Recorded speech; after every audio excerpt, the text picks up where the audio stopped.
Et si l'homme qui semble le plus calme, le plus indifférent, était en réalité pris dans la tempête la plus violente, une tempête qu'il a lui-même provoquée? Et si la distance que vous percevez n'était pas du tout un manque d'intérêt, mais un bouclier érigé à la hâte pour contenir des émotions prêtes à déborder? On nous a appris à lire les relations de manière évidente, les messages, les compliments, la poursuite visible. Mais le comportement humain, surtout lorsqu'il est question de sentiments profonds, est rarement si simple. Les vérités les plus révélatrices sur le désir et la vulnérabilité se cachent souvent derrière l'opposé de ce que nous attendons. Examinons ce paradoxe de plus près.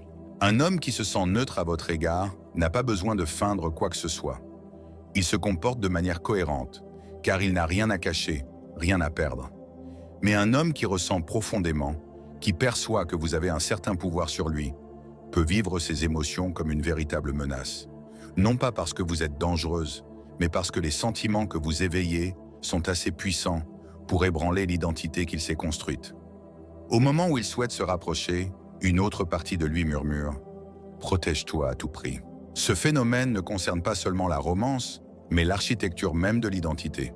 Dès leur plus jeune âge, beaucoup d'hommes apprennent, parfois explicitement, parfois subtilement, que la vulnérabilité est une faiblesse, que le contrôle équivaut à la force, que la retenue émotionnelle est admirable. Avec le temps, ces messages se solidifient en habitude. Garde ton sang-froid, ne te dévoile pas trop, ne laisse personne voir à quel point on t'affecte. Alors, quand une personne entre dans sa vie et contourne ses défenses, une personne dont la présence provoque des émotions qu'il ne peut pas facilement maîtriser, son premier réflexe n'est pas de s'ouvrir, mais de se replier. Pensez à ce que cela donne dans la vie quotidienne. Peut-être avez-vous remarqué un homme qui, autrefois, discutait avec vous sans effort, devenir soudain plus formel, plus réservé, plus distant. Peut-être ces messages, autrefois décontractés et fréquents, arrivent-ils maintenant de manière sporadique ou pas du tout? Peut-être, dans un groupe, se place-t-il à une distance polie ou lance-t-il des plaisanteries un peu trop légères, comme s'il jouait la désinvolture plutôt que de la ressentir vraiment. À première vue, cela ressemble à du désintérêt. Mais en regardant plus attentivement, vous pourriez voir autre chose, une résistance. La résistance est une confession silencieuse d'un impact émotionnel. C'est une tentative du corps et de l'esprit de réguler quelque chose de bouleversant. Lorsqu'il est près de vous, il ne gère pas seulement son comportement extérieur, il gère un chaos intérieur. Ses pensées tournent en boucle. Et si je lui montrais trop? Et si je devenais vulnérable et qu'elle partait? Et si elle réalisait le pouvoir qu'elle a sur moi et en abusait? Ces questions sont rarement conscientes ou formulées. Elles se traduisent par un malaise, un besoin de créer de la distance, une nécessité d'apparaître impassible. La science le confirme. Réprimer des émotions fortes demande un effort cognitif.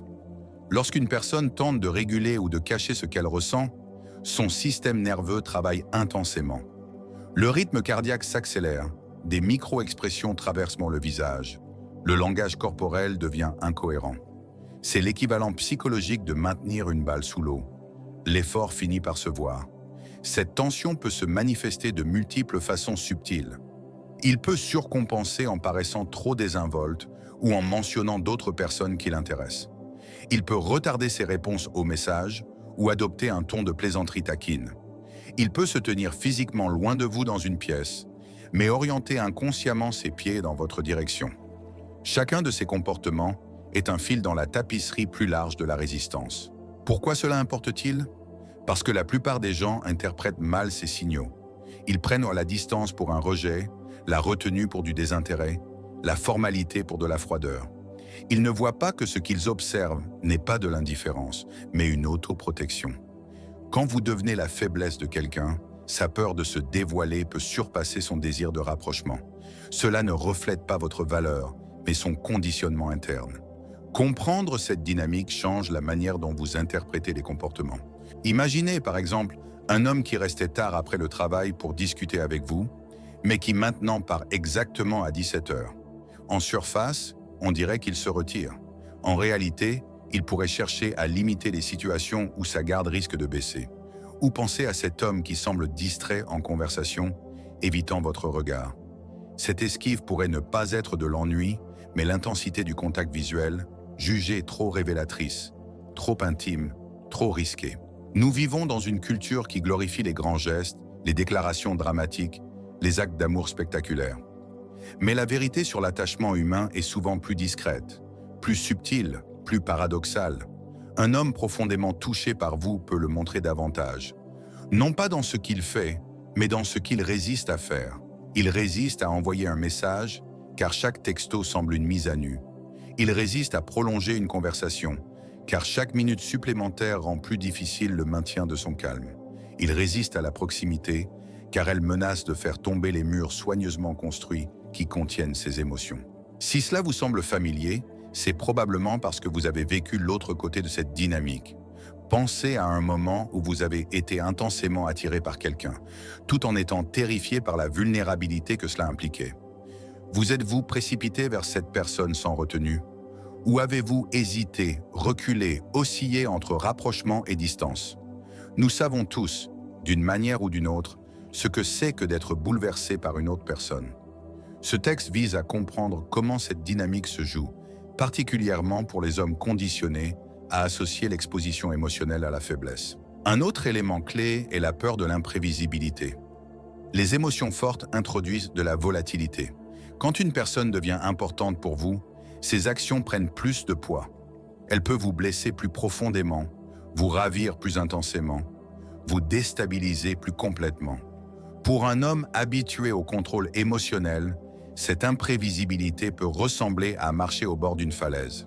Sa solution instinctive, reculer avant que le sol ne cède. Mais voici le paradoxe. Reculer ne fait pas disparaître les émotions. Au contraire, cela les amplifie souvent. La distance devient chargée. L'acte même de résister renforce l'importance de ce qui est résisté. C'est comme essayer de ne pas penser à un éléphant rose. Plus vous tentez de supprimer cette pensée, plus elle devient présente. De la même manière, plus il essaie de gérer ses sentiments pour vous, plus ces sentiments s'immiscent dans son esprit, son langage corporel, ses comportements inconscients. Ce paradoxe crée une tension que vous pouvez ressentir, même si vous ne pouvez pas la nommer. Vous pourriez percevoir une étrange intensité en sa présence, un léger changement dans l'atmosphère quand il entre dans une pièce. Il peut sembler à la fois attiré par vous et méfiant, à la fois attentif et évasif. Ces signaux contradictoires ne sont pas un jeu. Ils sont les signes extérieurs d'une lutte intérieure. Reconnaître cette dynamique vous libère également du doute de soi. Trop souvent, les gens interprètent le retrait de quelqu'un comme un échec personnel. Ils s'éloignent. Je ne suis peut-être pas assez attirant, intéressant ou digne. En réalité, son comportement peut n'avoir aucun rapport avec vos défauts et tout avoir avec ses propres mécanismes de défense. Comprendre cela clairement vous permet de sortir du cercle vicieux, du questionnement incessant, pour accéder à une perception plus nette. Il est aussi crucial de se rappeler que cette résistance n'est pas nécessairement permanente. C'est une phase de traitement émotionnel, une stratégie d'adaptation. Certains hommes finissent par s'ouvrir à la vulnérabilité une fois qu'ils se sentent en sécurité. D'autres, en revanche, maintiennent leurs barrières indéfiniment, s'interdisant d'explorer pleinement leurs sentiments. Savoir à quel type de personne vous avez affaire peut vous épargner des mois, voire des années de confusion. Plus vous comprenez cette lutte silencieuse, plus les signes cachés deviennent évidents. Une fois que vous savez quoi chercher, vous les repérerez partout. Pas dans les gestes évidents, mais dans les contradictions subtiles, les micro-comportements, les écarts entre ce qu'il dit et ce qu'il ne peut s'empêcher de montrer. Ce sont les fissures où sa façade soigneusement construite commence à se lézarder. L'un des premiers indices, parmi les plus révélateurs, est la manière dont il gère son exposition à vous. Ce n'est pas l'évitement brutal de quelqu'un qui ne vous apprécie pas. C'est plus stratégique, presque chirurgical. Il veut rester près de vous, mais il contrôle les circonstances pour réduire sa vulnérabilité. Il privilégie les environnements de groupe aux moments en tête-à-tête, les lieux publics aux espaces privés, les échanges légers aux conversations profondes. C'est de l'autopréservation en temps réel. Imaginez ce scénario. Il est toujours celui qui participe à chaque apéro après le travail, à chaque petite réunion. Mais dès que vous commencez à y assister régulièrement, il devient mystérieusement occupé. Ou peut-être vous envoyait-il des messages le soir sans hésiter, mais maintenant, ces messages arrivent en plein jour, à une distance prudente. Il continue peut-être à vous suivre sur les réseaux sociaux, mais évite de commenter directement. Ces changements ne sont pas anodins. Ils sont délibérés, même s'il n'en est pas toujours conscient. Les psychologues appellent cela le conflit d'approche-évitement. Le désir de se rapprocher de vous entre en collision avec le besoin de se retirer. Ce tiraillement interne produit souvent un comportement incohérent, chaleureux un instant, distant le suivant. Profondément engagé dans une conversation un jour, superficielle le lendemain. Cette inconstance peut être frustrante si vous attendez une progression linéaire, mais elle devient parfaitement logique une fois que vous comprenez les forces en jeu. Ce qui est remarquable, c'est que cette gestion stratégique de l'exposition contredit souvent sa personnalité habituelle. Peut-être est-il connu comme l'extraverti, l'ami fiable, le collègue bavard. Mais avec vous, il devient soudain sélectif, insaisissable, parfois même timide. C'est l'indice. Quand quelqu'un vous traite différemment des autres, non pas de manière privilégiée, mais de manière prudente, c'est parce que vous avez franchi son périmètre émotionnel. Pourtant, même en cherchant à limiter sa vulnérabilité, ses instincts le trahissent. De petits gestes involontaires percent ses défenses. Peut-être, dans un groupe, oriente-t-il son corps vers vous tout en détournant le regard. Peut-être ralentit-il son pas lorsque vous êtes à proximité, calquant inconsciemment votre rythme. Peut-être surprenez-vous son regard posé sur vous de l'autre côté de la pièce, avant qu'il ne se détourne dès que vous le remarquez. Ces gestes ne sont pas anodins. Ce sont des signaux sociaux et physiologiques profondément ancrés. Quand quelqu'un est émotionnellement attiré par vous, son corps s'oriente automatiquement vers vous. Son système nerveux réagit avant que son esprit conscient ne puisse intervenir. Le rythme cardiaque s'accélère, les pupilles se dilatent, des micro-expressions apparaissent. Même s'il essaie de rester impassible, sa biologie le trahit. C'est pourquoi le langage corporel devient un outil de diagnostic si puissant. Les mots peuvent être répétés, le ton contrôlé, le timing calculé, mais le système nerveux ne ment pas. Un léger mouvement vers vous, un adoucissement du regard, un geste protecteur lorsque vous traversez une foule. Ces signaux s'échappent parce qu'ils ne sont pas sous contrôle conscient. Le contact visuel, en particulier, devient un véritable champ de bataille. Quand vous êtes sa faiblesse, vous remarquerez un schéma distinct d'attraction-retrait. Il y a des moments où il soutient votre regard un peu trop longtemps, comme s'il cherchait à mémoriser quelque chose de vous. Puis, soudain, il détourne les yeux, presque comme s'il était pris en flagrant délit. Cette oscillation entre une attention intense et un retrait abrupt est l'un des indicateurs les plus forts que vous déclenchez des émotions qu'il préférerait garder cachées. Vous pourriez aussi remarquer une étrange dualité dans sa voix. Elle peut changer subtilement lorsqu'il prononce votre nom, devenant légèrement plus douce, plus grave ou plus intentionnelle. Il peut plaisanter davantage en votre présence, non pas parce qu'il est réellement à l'aise, mais parce que l'humour est sa manière de désamorcer la tension qu'il ressent. Il peut adopter un ton exagérément désinvolte, comme pour dire « Regarde, tout va bien ». Pourtant, tout son système vibre d'une intensité non exprimée. Ces contradictions s'étendent au-delà des indices verbaux et non-verbaux, jusqu'à l'ensemble de son schéma émotionnel. Quand quelqu'un devient votre faiblesse, il n'affecte pas seulement votre comportement, il modifie votre état émotionnel de base. C'est pourquoi vous observez souvent une sensibilité accrue. Peut-être est-il habituellement imperturbable, mais un petit commentaire de votre part peut le déstabiliser.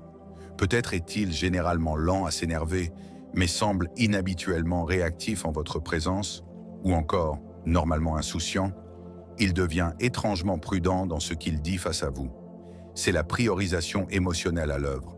Quand vous comptez profondément pour quelqu'un, tout ce qui est lié à vous prend une importance accrue. Votre approbation ou votre désapprobation l'affecte davantage. Vos humeurs influencent les siennes. Votre absence laisse un silence plus lourd. Ces réactions ne sont pas des choix. Ce sont des conséquences automatiques d'une signification émotionnelle. Pensez-y dans votre propre vie. Quand quelqu'un que vous connaissez à peine vous critique, c'est légèrement agaçant. Quand quelqu'un qui vous est cher vous critique, cela peut vous blesser pendant des jours. La même dynamique s'applique ici. Son système émotionnel marque tout ce qui est lié à vous comme hautement prioritaire, à haut risque, à fort impact. C'est pourquoi vous observez des réactions disproportionnées, des changements soudains d'humeur ou un schéma inconstant de chaleur et de retrait. Cette volatilité émotionnelle est épuisante pour lui. Gérer des sentiments d'une telle intensité demande de l'énergie, mentale, physique et émotionnelle. C'est comme faire tourner une application en arrière-plan sur votre téléphone toute la journée, même lorsque vous n'interagissez pas directement. Le processus émotionnel est actif, drainant ses réserves. Cela peut le rendre fatigué ou distrait en votre présence, non pas parce que vous l'ennuyez, mais parce que votre proximité active tant de choses en lui. Une autre couche de cette dynamique est son instinct de protection. Même en essayant de maintenir une distance, de petits comportements perçants, ouvrir subtilement un espace pour vous dans une pièce bondée, proposer de porter quelque chose de lourd sans y réfléchir, ou ralentir son pas pour que vous ne marchiez pas seul. Ce sont des comportements automatiques anciens, ancrés dans la biologie humaine. Ce ne sont pas des gestes de galanterie calculés, ce sont des signaux instinctifs d'attention et de soin. Et voici où le paradoxe s'intensifie. Les comportements qu'il pense être des moyens de cacher ses sentiments sont souvent ceux qui le trahissent. Il peut croire que rester distant protège son secret, mais ses plaisanteries nerveuses, son évitement des situations vulnérables, sa désinvolture exagérée, tout cela est une performance. Et cette performance elle-même est une preuve. Un homme qui ne se soucie vraiment pas de vous n'a pas besoin de jouer l'indifférence. Il est simplement indifférent. Une fois que vous comprenez cela, toute la dynamique devient moins confuse. Vous cessez de confondre résistance et rejet. Vous arrêtez d'internaliser son retrait comme un reflet de votre valeur. Vous commencez à voir l'attraction-retrait pour ce qu'elle est vraiment. Un homme aux prises avec une perte de contrôle émotionnel en votre présence. Cela ne signifie pas que vous devez automatiquement le récompenser ou le poursuivre. Reconnaître son comportement n'équivaut pas à l'excuser, mais cela vous donne de la clarté, et la clarté est un pouvoir. Au lieu de réagir à son comportement de surface, vous pouvez percevoir la couche plus profonde et décider comment vous souhaitez répondre. Vous commencez également à apprécier le courage qu'il faut pour naviguer dans la vulnérabilité dans une culture qui enseigne aux hommes à la réprimer. Lorsque vous comprenez que son retrait est une forme d'autoprotection plutôt qu'un jeu, vous pouvez aborder la situation avec plus d'empathie, tout en préservant vos propres limites. Cette compréhension renverse en quelque sorte le scénario classique. On dit souvent « s'il ne vous court pas après, c'est qu'il n'est pas intéressé ». Mais la vérité plus profonde est souvent l'inverse. L'absence de poursuite peut parfois être le signe le plus fort que vous avez touché une part de lui qui l'effraie, que vous êtes devenu une perturbatrice émotionnelle dans son monde autrement bien ordonné. En commençant à repérer clairement ces schémas, l'évitement stratégique, les trahisons biologiques, la volatilité émotionnelle, vous prenez également conscience de l'ampleur réelle de votre impact sur lui. Vous n'êtes pas juste une pensée passagère ou une attirance éphémère. Vous êtes une force suffisamment puissante pour activer ces mécanismes de défense. Et à mesure que cette prise de conscience s'approfondit, une nouvelle question émerge. Si vous en êtes déjà au point où il réorganise sa vie pour gérer son exposition à vous, que se passe-t-il dans son esprit? Comment traite-t-il votre présence lorsque vous n'êtes pas là? Comment influencez-vous ses pensées, son imagination, son quotidien, même en votre absence physique? Car devenir la faiblesse de quelqu'un ne se limite pas à ce qui se passe en sa présence. Cela concerne aussi ce qui se produit en son absence. La prochaine étape de cette exploration révèle comment, une fois ce seuil franchi, vous commencez à occuper l'espace mental et émotionnel d'un homme d'une manière qui le surprend lui-même. Devenir la faiblesse de quelqu'un ne s'arrête pas aux limites de la présence physique. Une fois que vous avez pénétré cet espace, vous commencez à habiter son monde intérieur, ses pensées privées, ses réactions spontanées, les façons subtiles dont il relie des expériences quotidiennes à vous sans même s'en rendre compte. C'est là que votre influence passe du comportement visible à une occupation invisible. Cette occupation mentale commence souvent discrètement. Il peut se surprendre à penser à vous dans des moments qui semblent sans rapport, à la salle de sport, en réunion, en regardant un film. Une parole de chanson lui rappelle soudain quelque chose que vous avez dit. Un menu de restaurant ravive un souvenir de vous. Même des objets banals peuvent déclencher des pensées, une couleur, une odeur, un nom de rue. Vous devenez un point de référence dans son esprit, une lentille à travers laquelle il commence à filtrer le monde. Ce n'est pas de l'obsession, c'est de la signification. Quand quelqu'un compte profondément, le cerveau crée naturellement des réseaux associatifs. Les neuroscientifiques ont découvert que les personnes émotionnellement significatives sont encodées plus profondément dans notre mémoire. Nous nous souvenons plus facilement de leurs préférences, de leurs habitudes, de leurs histoires, voire de leurs expressions faciales. C'est une adaptation biologique. Notre esprit signale ce qui est important. C'est pourquoi vous remarquerez qu'il se souvient de détails que vous avez à peine mentionnés. Peut-être avez-vous parlé un jour de votre livre préféré de l'enfance, et des semaines plus tard, il y fait allusion dans une conversation. Peut-être avez-vous fait une remarque anodine sur votre amour des orages, et des mois plus tard, il vous envoie un message quand il pleut, plaisantant sur le fait que c'est votre temps. Ces gestes ne sont pas calculés. Ils sont le résultat naturel de son cerveau qui accorde une importance accrue à tout ce qui vous concerne. Cette présence mentale peut aussi se manifester dans ses schémas de langage. Il pourrait vous mentionner dans des conversations où vous n'avez pas de lien évident. Par exemple, en parlant d'une destination de vacances, il pourrait dire que vous adoreriez cet endroit. Ou en évoquant un film, ajouter que c'est tout à fait votre style.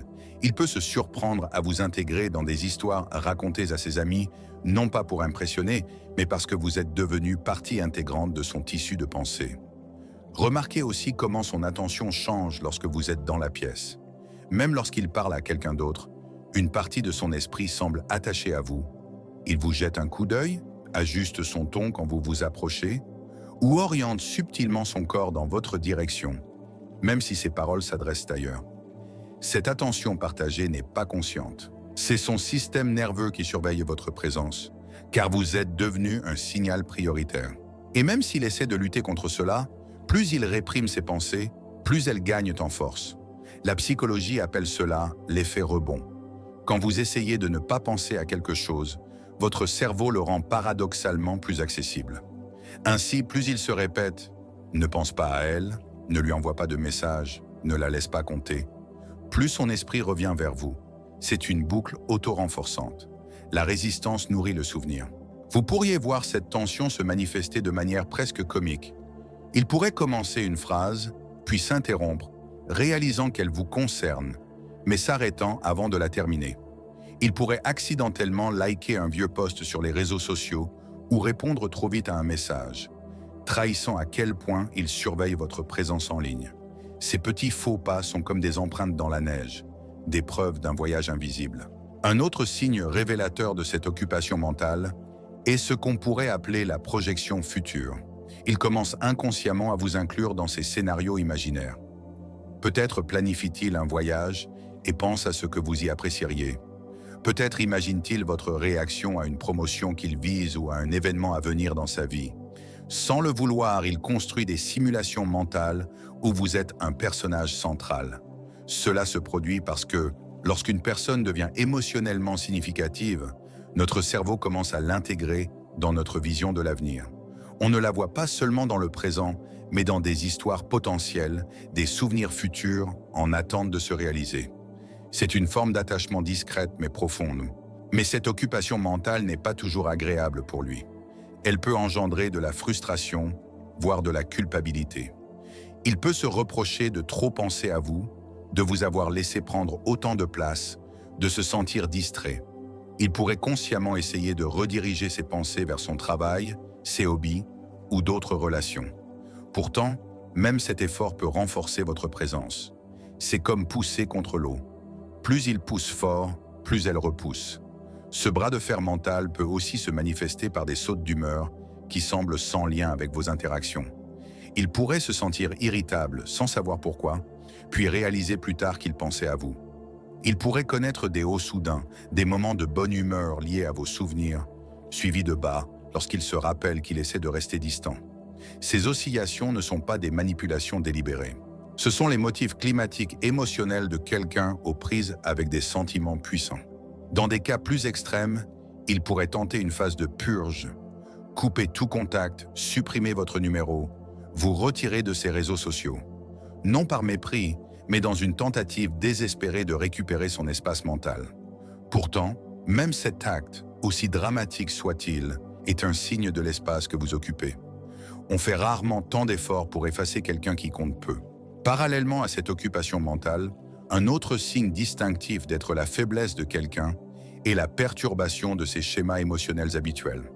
Avec la plupart des gens, il sait comment se comporter, comment réguler ses émotions, comment répondre. Avec vous, ces schémas s'effondrent. Ces stratégies habituelles semblent maladroites ou inefficaces. Il peut commencer à se sentir étranger dans sa propre peau, moins confiant, plus réactif, plus incertain. Par exemple, un homme habituellement charmeur et éloquent peut devenir maladroit en votre présence. Un homme connu pour sa confiance peut sembler hésitant. Un homme réputé pour son assurance décisionnelle peut apparaître inconstant, voire contradictoire. Ce ne sont pas des failles dans son caractère, mais les marques d'une perturbation émotionnelle si forte qu'elle déforme son cadre habituel. Cette perturbation peut même altérer sa physiologie. Les recherches sur l'attachement montrent que lorsque nous sommes près de quelqu'un qui nous attire fortement, notre corps réagit comme s'il était sous un léger stress. Rythme cardiaque accéléré, pupilles dilatées, vigilance sensorielle accrue. Votre présence est perçue par son système nerveux comme un événement significatif. Cet état d'hypervigilance le rend plus sensible à vos paroles, à votre ton, à vos réactions. Il est attentif non seulement à ce que vous dites, mais aussi à la manière dont vous le dites. Vous pourriez remarquer cette sensibilité dans la rapidité avec laquelle il détecte vos changements d'humeur. Un léger changement dans votre expression peut le pousser à demander « Ça va ?» alors que personne d'autre n'a rien remarqué. Il peut percevoir une tension ou une distance dans votre ton plus vite que les autres. Ce n'est pas une capacité surnaturelle, mais une vigilance accrue déclenchée par votre importance émotionnelle. Quand quelqu'un compte profondément, notre cerveau alloue plus de ressources à la détection de ces signaux. Cela peut être à la fois magnifique et épuisant pour lui. D'un côté, cela le rend plus attentif, plus réactif, plus intuitivement connecté à vous. De l'autre, cela signifie que vos moindres actions ont un poids disproportionné dans son paysage émotionnel. Une réponse tardive peut être ressentie comme un rejet personnel. Un compliment anodin peut illuminer sa journée pendant des heures. Tout son système est en état d'alerte maximale pour tout ce qui vous concerne. Cette hypervigilance augmente aussi le risque qu'il interprète mal vos actions. Parce que ses sentiments sont si intenses, il peut surinterpréter des gestes neutres, projeter du sens là où il n'y en a pas, ou imaginer des offenses là où il n'y en avait aucune. Cela ne vient pas d'une insécurité innée, mais d'une distorsion de la perception causée par un état émotionnel intense. Et voici où le paradoxe ressurgit. Plus il est occupé par des pensées de vous, plus il peut essayer de paraître indifférent. Il ne veut pas sembler transparent. Ainsi, il peut redoubler de désinvolture, d'humour ou d'air occupé, mais les fissures se manifestent. Ses blagues peuvent sembler légèrement forcées, son indifférence un peu exagérée, son emploi du temps chargé et étrangement synchronisé. Tout cela constitue un indice puissant. Lorsque les schémas mentaux et émotionnels d'un homme commencent à se déformer en votre présence, lorsque sa cohérence habituelle devient imprévisibilité, lorsque son calme commence à se fissurer, vous ne témoignez pas d'un désintérêt, mais d'un impact profond. Mais il existe un niveau encore plus profond que l'occupation mentale et la perturbation émotionnelle. Au-delà des pensées qu'il ne peut réprimer, au-delà des comportements qu'il ne peut totalement contrôler, il y a des moments où ces barrières s'effondrent simplement, des éclairs accidentels et sans défense, où ces véritables sentiments surgissent, bruts et indéniables. Ce sont les moments où la résistance s'efface et où l'authenticité perce. Ces moments sont brefs, souvent subtils, fugaces et imprévus. Mais ils constituent le signal le plus pur, et les comprendre représente la dernière couche pour décoder comment vous êtes devenu la faiblesse de quelqu'un. Il y a des instants où toutes ces stratégies soigneusement élaborées échouent, où le masque glisse, où les défenses s'effritent, et où la vérité qu'il s'efforce de cacher jaillit dans un éclair d'authenticité. Ces moments ne s'annoncent pas. Ils sont rarement spectaculaires ou évidents. Plus souvent, ils sont petits, presque accidentels, comme un aperçu de quelque chose de précieux à travers une fissure dans une porte. Pourtant, ce sont ces instants où vous le voyez tel qu'il est vraiment, et non tel qu'il essaie de paraître. Cela peut arriver dans un moment de calme, lorsqu'il pense que personne ne le regarde. Vous tournez la tête par hasard et le surprenez en train de vous observer avec une douceur qui frôle l'admiration. Son expression est sans défense, son corps détendu, ses yeux pleins de quelque chose qu'il ne verbaliserait jamais. Dès qu'il réalise qu'il a été vu, son masque se remet en place. une toux, une plaisanterie, une soudaine distraction. Mais pendant cet instant, vous avez vu la vérité brute. Ces dérapages surviennent parce que personne ne peut maintenir un contrôle total indéfiniment. Le cerveau peut réprimer des pensées, mais le système nerveux les laisse filtrer à travers des micro-expressions, des changements de ton, des réactions spontanées. Lorsqu'il est fatigué, stressé ou simplement perdu dans l'instant, le signal émotionnel s'échappe avant qu'il ne puisse le censurer.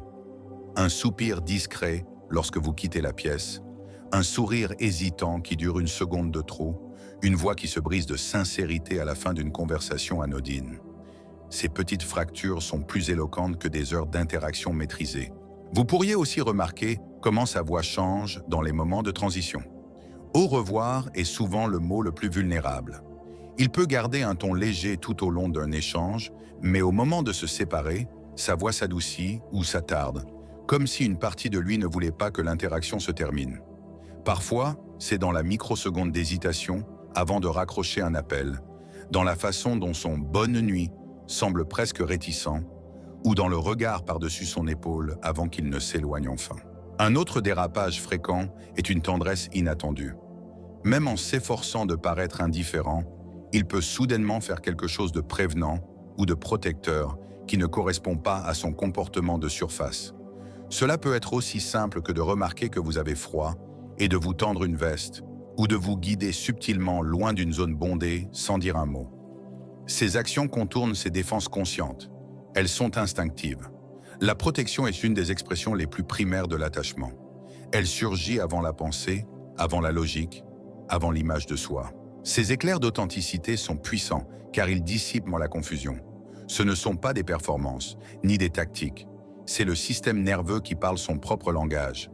Lorsque vous observez l'un de ces moments, lorsque toute son énergie bascule vers quelque chose de brut et sans défense, vous voyez la vérité derrière la résistance. Pourtant, paradoxalement, plus ces moments se produisent, plus ils pourraient se retirer ensuite. La gueule de bois émotionnelle est bien réelle. Lorsqu'une personne révèle accidentellement plus qu'elle ne le souhaitait, elle se sent souvent exposée, voire honteuse. Cela peut entraîner une augmentation temporaire de la distance alors qu'il tente de reconstruire ses murs. Ce n'est pas du rejet, c'est de la récupération. Comprendre cela peut vous éviter de mal interpréter ce retrait comme un désintérêt. Pensez à la manière dont les gens gèrent leurs secrets. Lorsqu'un secret profondément personnel échappe, l'instinct immédiat est de le minimiser, de le dissimuler ou de se retirer. Les secrets émotionnels fonctionnent de la même manière. Lorsque ces sentiments percent, son premier réflexe est de les minimiser ou de les nier, de réaffirmer son contrôle. Cela est particulièrement vrai pour les hommes socialisés à associer la vulnérabilité à la faiblesse. Ce n'est pas que les sentiments disparaissent, c'est qu'ils redoublent d'efforts pour les contenir. Vous pourriez aussi remarquer des moments d'une sincérité inhabituelle dans ses paroles. Peut-être, lors d'une conversation sérieuse, dit-il quelque chose de profondément personnel, révélant une valeur, une peur ou un rêve qu'il n'a partagé avec personne d'autre. Il peut le faire de manière désinvolte, presque anodine, mais le contenu de ce qu'il partage est intime. C'est un autre type de dérapage, lorsque le désir de connexion l'emporte temporairement sur le besoin de se protéger. Ces éclairs d'ouverture sont le terreau où une véritable intimité peut commencer à croître, même lentement. Il signale que, malgré sa peur, il vous fait suffisamment confiance ou a suffisamment besoin de vous pour laisser émerger une part de son moi authentique. Si vous répondez avec empathie et stabilité, plutôt qu'avec jugement ou pression, vous créez un microclimat de sécurité qui encourage plus d'authenticité avec le temps. Un autre signe révélateur est son comportement sous stress ou dans des situations inattendues. Lorsque les scripts habituels de l'interaction s'effondrent lors d'une crise, d'un changement soudain ou d'un événement émotionnellement chargé, ses instincts prennent souvent le dessus sur ses stratégies. C'est là que vous voyez ses véritables priorités. Se tourne-t-il vers vous dans un moment de vulnérabilité? Sa protectivité émerge-t-elle lorsque vous êtes en détresse? Son calme s'effrite-t-il lorsque vous êtes en danger ou blessé? Le stress compresse le temps et force l'authenticité. Dans ces instants condensés, la vérité de son attachement devient indéniable. Le langage corporel dans ces moments peut être d'une clarté surprenante. Observez la rapidité avec laquelle il s'approche de vous lorsqu'un événement survient, la manière dont il se positionne physiquement entre vous est une source d'inconfort, ou encore comment son ton se fait rassurant sans même y réfléchir. Ces gestes ne sont pas calculés, ils sont automatiques, comme une déclaration instinctive de son système nerveux que vous êtes assez importante pour déclencher une réponse protectrice. Il est également intéressant de noter les signes physiques d'activation du système nerveux en votre présence. Lorsqu'une personne est profondément touchée par vous, son corps entre dans un état d'alerte accru. Vous pourriez remarquer qu'il respire plus profondément, que ses pupilles se dilatent, que ses mains s'agitent ou que sa posture change subtilement. Ces signes, parfois à peine perceptibles, forment ensemble un tableau clair d'une excitation intérieure et d'une conscience aiguisée. Et bien que ces défenses tentent de réprimer ces signaux, elles y parviennent rarement totalement.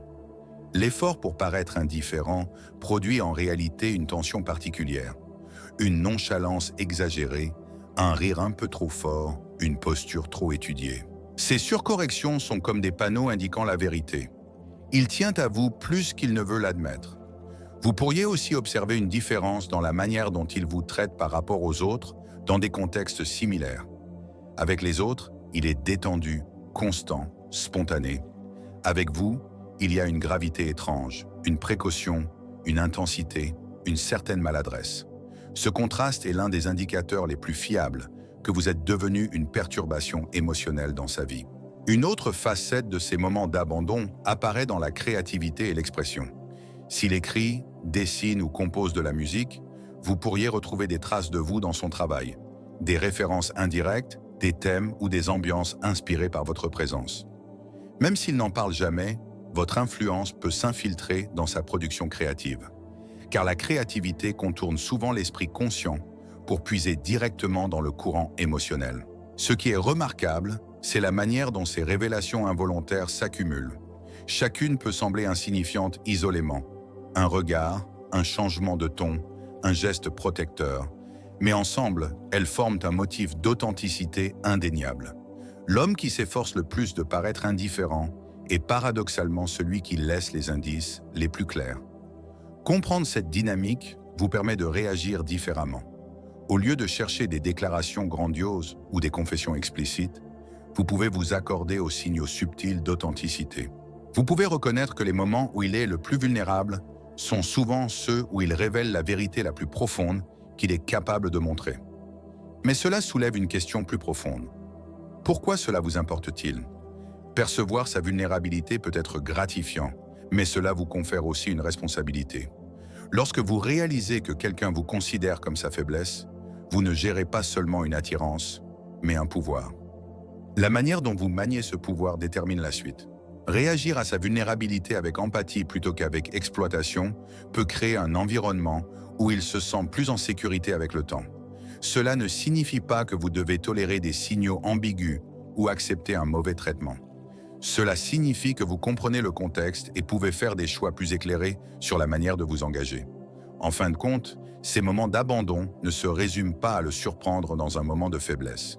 Ils permettent d'entrevoir une vérité émotionnelle plus profonde, celle de l'homme qu'il est sous son armure, celui qu'il pourrait devenir s'il se sent assez en sécurité pour s'ouvrir pleinement.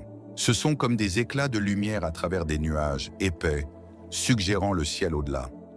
Et aussi puissants que soient ces aperçus, ils ne constituent qu'une partie du tableau. Être la faiblesse de quelqu'un ne se limite pas à influencer ses actes ou ce qui transparaît dans ces moments de vulnérabilité. Cela remodèle toute son architecture interne, modifiant non seulement son comportement, mais aussi son identité, ses priorités et sa capacité de transformation. Comprendre cette couche finale révèle l'impact le plus profond que vous pouvez avoir sur quelqu'un qui vous voit comme son kryptonite émotionnel. Quand quelqu'un passe du seuil d'une attirance passagère à un attachement profond, quelque chose de fondamental commence à changer en lui. Ce n'est pas seulement son comportement envers vous qui évolue, c'est sa perception de lui-même. Être intensément attiré par vous l'oblige à réorganiser ses priorités, ses habitudes et parfois même son identité. C'est la couche la plus profonde de ce que signifie être la faiblesse de quelqu'un. Non seulement influencer ses actions, mais transformer son architecture intérieure. Vous pourriez remarquer cela d'abord dans de petits changements dans sa routine. Peut-être réorganise-t-il son emploi du temps, pour vous consacrer du temps, sans même le dire. Il pourrait commencer à adopter des intérêts que vous avez introduits ou ajuster son environnement pour correspondre à vos goûts. Ce n'est pas nécessairement de l'imitation ou de la dépendance, mais un instinct humain naturel d'intégrer des éléments d'une personne importante dans sa propre vie. Quand quelqu'un compte profondément, on commence à construire des ponts subtils vers lui. Habitudes, préférences, rituels, pour que nos vies semblent plus entrelacées. Cela peut aussi se manifester dans sa manière de prendre des décisions. Auparavant, il était peut-être centré sur lui-même. Que veux-je? Qu'est-ce qui est mieux pour moi? À mesure que son attachement à vous grandit, vous commencez à apparaître dans ses questions internes. Que ressentirait-elle à ce sujet? Est-ce qu'elle aimerait ça? Est-ce que cela m'éloignerait d'elle ou me rapprocherait? C'est l'un des indicateurs les plus profonds de votre importance. Vous n'êtes plus une pensée secondaire, mais une partie intégrante de sa matrice décisionnelle. Parfois, il pourrait même traverser une légère crise d'identité. Habitué à se voir d'une certaine manière, autonome, stable, indépendant, il se surprend à agir de façon qui ne corresponde pas à cette image. Cette incongruence peut être déstabilisante. Il peut osciller entre se rapprocher de vous et s'éloigner, non par manipulation, mais parce que sa carte interne est en train d'être redessinée. Il faut du temps pour qu'une nouvelle identité, incluant la vulnérabilité, se stabilise. Il est important de comprendre que cette réorganisation ne le rend pas nécessairement plus faible au sens classique. En réalité, la véritable vulnérabilité exige souvent plus de force que le détachement. Laisser quelqu'un compter pour soi est une forme de courage. Cela implique de risquer le rejet, la déception, la perte. Quand un homme choisit de s'ouvrir profondément à quelqu'un, il fait un pari avec sa sécurité émotionnelle. La tension, les conflits, les tiraillements que vous observez font partie de ce pari. Cette transformation peut aussi l'élever. Beaucoup d'hommes rapportent que tomber profondément amoureux, même si cela perturbe leur équilibre, les pousse à grandir.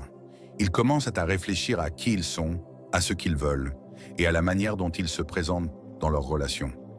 Ils deviennent plus empathiques, plus attentifs, plus conscients d'eux-mêmes. Dans certains cas, leurs ambitions s'aiguisent, leur créativité s'intensifie, leur palette émotionnelle s'élargit. Être la faiblesse de quelqu'un ne le diminue pas toujours. Parfois, cela l'éveille, mais c'est une expérience à double tranchant. La même force qui inspire la croissance peut aussi créer de la fragilité. Quand un homme a réorganisé son architecture émotionnelle autour de vous, il devient plus exposé à votre influence, positive comme négative. Un mot gentil de votre part peut le porter pendant des jours. Un rejet négligent peut le blesser plus profondément que vous ne l'imaginez. C'est l'essence de la vulnérabilité. Les enjeux sont plus élevés parce que la connexion est réelle. C'est pourquoi votre propre rôle est si important dans cette dynamique. Reconnaître que quelqu'un s'est ouvert à vous vous confère un certain pouvoir. La manière dont vous utilisez ce pouvoir détermine si la connexion devient un creuset pour la croissance ou une source de douleur. Vous n'avez pas à marcher sur des œufs, mais vous devez être consciente. La clarté, l'honnêteté et l'empathie deviennent essentielles lorsque le cœur de quelqu'un est ainsi exposé. Une influence saine se produit lorsque vous laissez de l'espace à sa vulnérabilité sans l'exploiter. Cela signifie apprécier son ouverture sans exiger des preuves constantes. Cela signifie respecter son besoin d'autonomie tout en l'intégrant dans votre vie. Cela signifie également maintenir vos propres limites et votre propre conscience de soi. Le pouvoir dans une relation doit circuler dans les deux sens sans tirer d'un seul côté. Un autre signe de l'attachement le plus profond est la réciprocité émotionnelle. Quand il vous voit comme sa faiblesse, ce n'est pas seulement qu'il est vulnérable à vous. Il commence aussi à vous faire confiance avec des parties de lui qu'il n'a pas montrées aux autres. Il peut partager ses peurs, ses doutes, ses espoirs secrets. Il peut révéler des souvenirs ou des regrets qu'il a longtemps gardés cachés. Ces confidences ne sont pas anodines. Elles montrent qu'il teste les eaux de l'intimité, vérifiant si vous pouvez accueillir ce qu'il offre. Quand vous répondez avec constance plutôt qu'avec jugement, vous renforcez le lien. Quand vous rejetez ou minimisez, vous lui apprenez à se replier. Cette danse réciproque de confidence et d'acceptation est ce qui fait grandir une véritable intimité. C'est aussi ainsi qu'un homme passe de vous voir comme une force déstabilisante à vous considérer comme un refuge, de la faiblesse à la force. À ce stade, il est également fréquent qu'il réévalue d'autres aspects de sa vie. Il peut remarquer que certaines amitiés ou habitudes ne correspondent plus à la personne qu'il devient. Il peut devenir plus intentionnel dans son travail, sa santé ou ses projets d'avenir.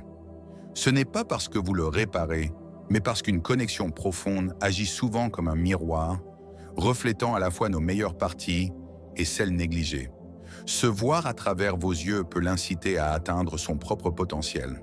Cependant, ce niveau de proximité introduit aussi une tension subtile mais importante, le risque d'idéalisation.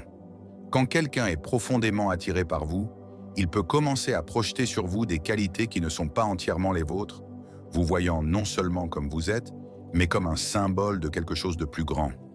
Cette idéalisation peut être flatteuse, mais elle comporte des risques. Elle peut créer des attentes irréalistes ou vous placer sur un piédestal que vous n'avez jamais demandé. Être conscient de cette dynamique permet d'éviter les malentendus ultérieurs. L'une des meilleures façons d'y parvenir est de rester ancrés ensemble dans la réalité. Encouragez une communication authentique. Soyez honnête quant à vos besoins et à vos limites. Laissez-lui voir vos imperfections, votre humanité. Cela évite que la connexion ne devienne un fantasme abstrait et l'ancre plutôt dans une reconnaissance mutuelle. En fin de compte, devenir la faiblesse de quelqu'un n'est pas une question de jeu de pouvoir ou de manipulation. C'est une question d'importance. Il s'agit d'être si important émotionnellement pour quelqu'un que l'on modifie le rythme de son monde intérieur.